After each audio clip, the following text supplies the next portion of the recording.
The time is right for more interaction between the people of the United States and the people of China.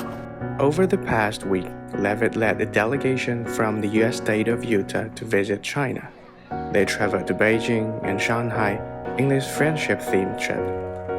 Having people who have shared interests and shared desires and shared needs to be able to interact and get to know each other is a sure way to improve our relationship. The time is right for our countries to once again come together and to be able to set a good example. There are always moments in time when nations have tensions, but the people are people and they feel with one heart. There's an appetite on both sides for education to be a big part of the way we move our countries forward together. We got this from a second grade class. They're wishing us a happy Year of the Dragon in Chinese New Year. Thank you for being awesome. This is our first visit to China, my first time and her first time.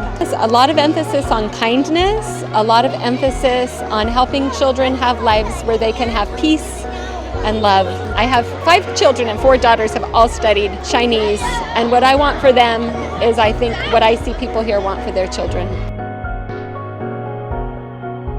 A period when we're focused on people to people, we're focused on youth, and we're focused on subnational.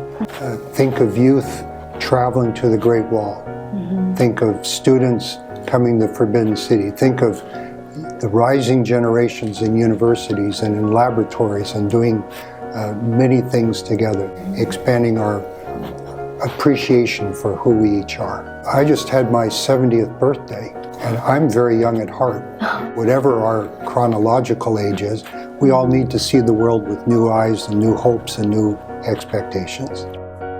The media's often villainized for doing different things, but I think we all learn by what we see and what we experience.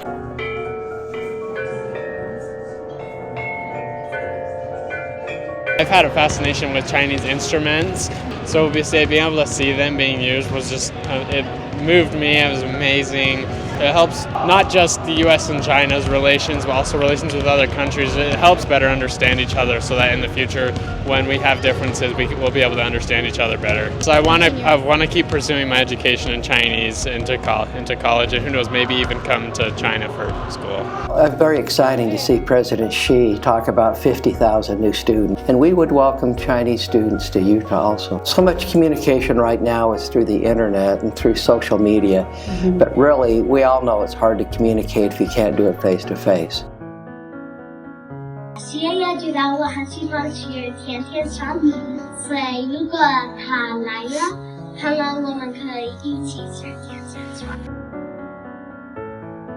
Our students took the time to write to your president a greeting of Happy New Year, and he took the time to write back, and as a world leader, and it's just a way to connect. So at my school we have about 300 students that are in the Chinese immersion program, and in our immersion program they spend half the day learning their subjects in Chinese and half of the day in English. It's just a wonderful thing that students here are learning English and students in America are learning Chinese, and we're going to connect through that with our younger generation because they are our future.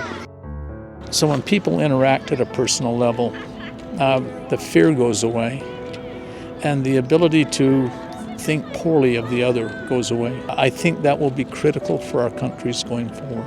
Perhaps the United States has been a little bit too proud, a little bit too into ourselves, but there's so much that we could learn from others. When I heard President Xi say that in San Francisco, I was impressed that he had that vision for the future, not just of China, not just of the United States, but of the world. We're the 2 biggest economies in the world. And so in some sense, we define what the world is going to look like.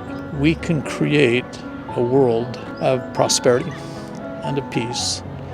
We can build that kind of a future as opposed to some other people building different futures.